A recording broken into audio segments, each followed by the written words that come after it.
Kemudian kita lanjutkan lagi yang tadi kemarin sudah diperhatikan cara membuat tabel jika diberikan data acak.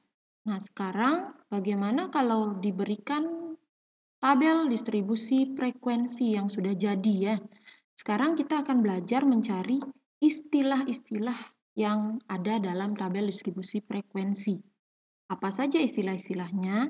Ini masuk ke dalam, ingat kalau bentuk tabel seperti ini sama artinya dengan bentuk data berkelompok ya. Jadi tabel distribusi frekuensi seperti ini juga dinamakan dengan data berkelompok ya. Di dalamnya adalah data berkelompok. Dia dalam bentuk data berkelompok. Contoh 2 ya. Suatu penelitian modal usaha terhadap 100 perusahaan di wilayah tertentu disajikan dalam tabel distribusi frekuensi. Dilihat ya, bisa dilihat dengan baik. Jadi yang ini banyak perusahaan itu dinamakan frekuensi ya, dinamakan frekuensi. Kemudian yang ke bawah tadi kan sudah ya, yang kemarin sudah. Yang ke bawah ini dinamakan dengan banyak kelas. Oke. Jadi ada berapa banyak kelasnya? Coba hitung. 1, 2, 3, 4, 5, 6, 7. Ada 7 kelas ya. Ada 7 kelas. Nah, yang ini dinamakan, 100 ini dinamakan jumlah dari frekuensi atau simbolnya N besar atau N kecil boleh, atau dinamakan sigma F. Ini sigma namanya ya. Jadi jumlahan dari frekuensi. Ini kan frekuensinya dijumlahkan dapatlah 100. Dah.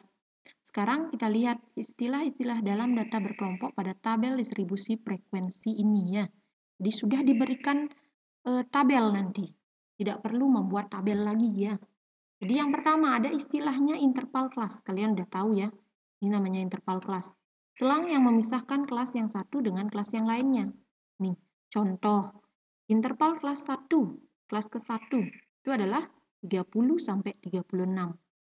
Kalau ditanya interval kelas ke-6, hitung dulu. Mana 1, 2, 3, 4, 5, 6. Ternyata 80 sampai 89. Dan seterusnya. Begitu seterusnya nanti ya. Untuk mencari interval kelas ke berapa nanti. Lanjut ke yang namanya frekuensi. Apa itu frekuensi? Banyaknya data yang termasuk ke dalam kelas tersebut dari data acak. Ini karena sudah dikasih tabel, jadi frekuensinya udah kelihatan. Misal, kelas pertama frekuensinya berapa ya? Ini dilihat. 2 ya, jadi seperti itu. Kemudian, jumlah frekuensi, N, sigma F kan udah tadi. Nih ya, di 100. Itu kalau tabelnya ini. Tabelnya yang lain, perhatikan dengan baik ya. Kemudian banyak kelas. Yang mana banyak kelas? Ini ya, yang ke bawah. Tadi sudah kita hitung banyak kelasnya 7.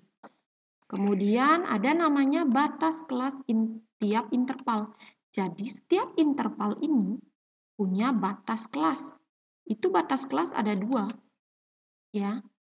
Ada namanya batas kelas. Sebentar ya. Klik dulu. Ada namanya batas kelas atas dan ada namanya batas bawah dan batas atas ya. Jadi batas bawah itu kita simbolkan saja BB ya. Batas atas BA. BB itu adalah nilai terkecil yang ada pada setiap interval kelas. Jadi setiap interval kelas ini mempunyai batas bawah ya. Contoh, saya ambil interval kelas 2. Nih ya, 40 sampai 49. Jadi, BB-nya berapa? 40. Kenapa 40? Karena dari 40 sampai 49, nilai terkecilnya pasti nih ya. Itu batas bawahnya, 40. Di ini sebenarnya batas bawahnya. Semua ini yang depan-depannya ini ya. Gampang sekali melihat. Batas atas nilai terbesar adalah nilai terbesar yang ada pada setiap interval. Saya contohkan untuk interval kelas kedua, lihat. 40 sampai 49. Jadi batas atasnya yang terbesar, yang 49 ya. Tulis. Jika kita lihat di tabel, mana batas atasnya? Ini ya, ini paling gampang sekali yang terbesar. Ini setiap kelas sudah ada. Sudah terlihat. Batas kelas ke-7. Lihat kelas ke-7 yang mana? Yang ini ya. Batas bawahnya 90, batas atas 99. Jadi seperti itu. Jadi semua interval bisa dicari batas kelasnya, baik batas bawah maupun batas atas. Kemudian kita lanjut yang namanya titik tengah. Titik tengah simbolnya XI. Jadi tiap interval punya yang namanya XI ya. Interval titik tengah interval kelas ya. Jadi simbolnya atau rumusnya seperti ini. Dia nilai tengah. Setengah dikalikan dalam kurung ya. Batas bawah tambah batas atas. Jadi batas bawah tambahkan batas atas baru dibagi 2 ya. Contoh. Ini interval kelasnya. 40 sampai 49. Jadi batas bawahnya mana ini? Ini batas atas ini ditambahkan ya. Setelah kamu tambahin dapat 89 ya tinggal dibagi 2. Ketemulah 44,5. Jadi begitu seterusnya. Ini baru untuk interval kelas kedua. Kelas ketiga, kelas pertama dan seterusnya juga ada titik tengahnya. Berbeda-beda, ingat ya. Ini ingat rumusnya. Setengah batas bawah tambah batas atas ya. Kemudian tepi kelas. Tepi kelas juga ada 2 sama seperti batas kelas. Tepi kelas ada 2 yaitu tepi bawah dan tepi atas.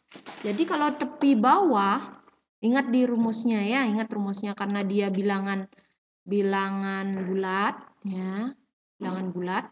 Jadi tepi bawah itu dicari dengan batas bawah, ya, ada hubungannya dengan batas bawah, kurang 0,5.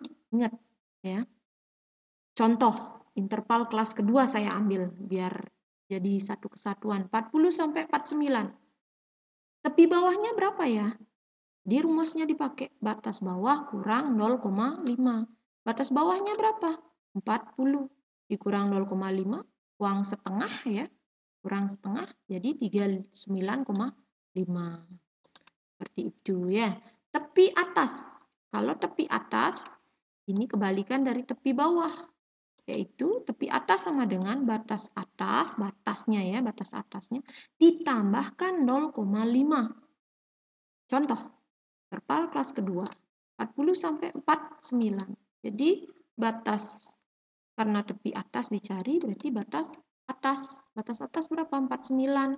Tinggal tambah 0,5. Jadinya 49,5. Jadi gampang sekali lihatnya ya. Lihat aja interval semuanya. Nyari tepi bawah. Ini batas bawah kurangin 0,5. Yang ini tambah nyari tepi atas tambah 0,5. Seperti itu seterusnya. Semua punya ini.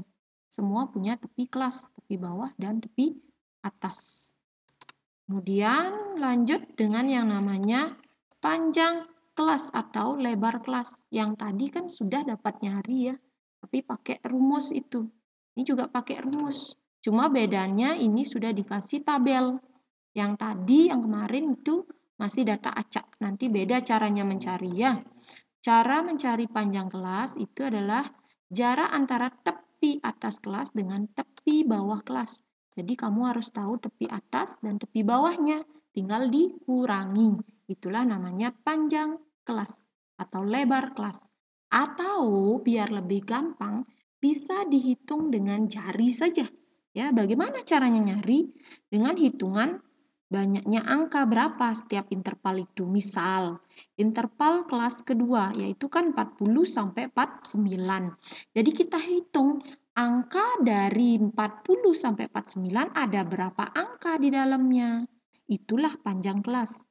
40 berarti mulai dari 40, jangan lebih dari 40, enggak boleh. Ini kan mulainya dari 40. 40, 41, 42, 43, 44, 45, 46, 47 sampai dengan 49 karena itu sampai di sana intervalnya. Hitung aja ada berapa ini angka. Oh, ada 10. Berarti panjang kelasnya adalah 10. Itu saja ya. Panjang kelas setiap interval itu sama. Sama-sama 10. Kalau tidak percaya, cek sendiri ya. Atau kalian bisa menggunakan rumus, sama kok hasilnya. Tepi atas berapa? Nih ya, sudah dicari ya. Tepi atas 49,5. Tepi bawah 39,5. Kurangi. Ya dapat 10. Jadi kan sama hasilnya ya. Jadi seperti itu cara mencari panjang kelas. Bisa disimak dengan baik ya, dipahami dengan baik. Jadi itu caranya. Kemudian lanjut, yang nomor 9 istilah berikutnya adalah frekuensi kumulatif kurang dari. Atau simbolnya FK kurang dari, ya kurang dari atau sama dengan. Jadi caranya mencari ya, kamu buat tabelnya, dicari FK-nya atau frekuensi kumulatif yang kurang dari ya. Karena ada dua nanti, ada yang kurang dari, ada yang lebih dari. Kita cari dulu yang kurang dari. Biasanya ini yang sering akan kelihatan untuk mencari di ukuran pemusatan data ya, banyak dicari itu. Ini ya. Jadi yang kurang dari, caranya mencari yang pertama. Lihat tabelnya, di sini kan frekuensi pertamanya berapa ya? Frekuensi pertamanya itu kan ya 2 ya. Jadi frekuensi pertamanya kan 2. Jadi kita tulis karena frekuensi kumulatif kurang dari atau sama dengan, kita tulis saja ini 2 diisi di sini. Berapapun yang di sini depannya, itu yang diisi dulu. Kalau 3 ya 3 di sini dulu pendahuluannya. Habis itu caranya mencari 5 bagaimana? 2 ini tambahkan dengan 3 frekuensi selanjutnya. 2 tambah 3 ya 5. Terus lanjutannya, kenapa dapat 16? Ya dari sini ya. Jadi dari sini 5 ditambah dengan 11 ya. Begitu seterusnya. Dapatlah 16 ya. Ya. Atau ini boleh diisi 5. 5 ditambah 11 ya. Lanjut, kenapa dapat 36? Ya ini, yang di atasnya 16. Tambah dengan ini 20. Dapatlah 36. Begitu selanjutnya sampai ketemu dengan hasil yang sama. Ini N harus sama. Ya, kalau berbeda berarti ada kekeliruan kamu ngitung di sini ya di atasnya. Jadi seperti itu, ini harus sama nanti. Tidak bisa dimanipulasi ya. Lanjut dengan frekuensi kumulatif lebih dari, FK lebih dari atau sama dengan. Caranya mencari kebalikan dari frekuensi kumulatif kurang dari. Ini dari bawah ya. Di bawah. Jadi interval kelas yang terakhir itu 7 frekuensinya, di sini isi 7. Lanjut 7 tambah 25 begitu seterusnya dapat 32. Di situ 32 tambahkan dengan 32 dapat 64. 64 tambahkan 20 dapat 84. 84 tambah 11 dapat 95. Begitu seterusnya sampai akhirnya kamu akan mendapatkan 100 juga. Ini jumlahnya harus sama dengan yang di sini. Harus sama ya. Jadi seperti itu cara mencari frekuensi kumulatif ya. Lebih dari atau kurang dari. Nah, itu istilah-istilah yang ada pada tabel distribusi frekuensi ya. Semoga bisa dipahami karena ini sangat penting sekali. Nanti ke depannya akan kalian perlu mencari istilah-istilah seperti ini. Terima kasih.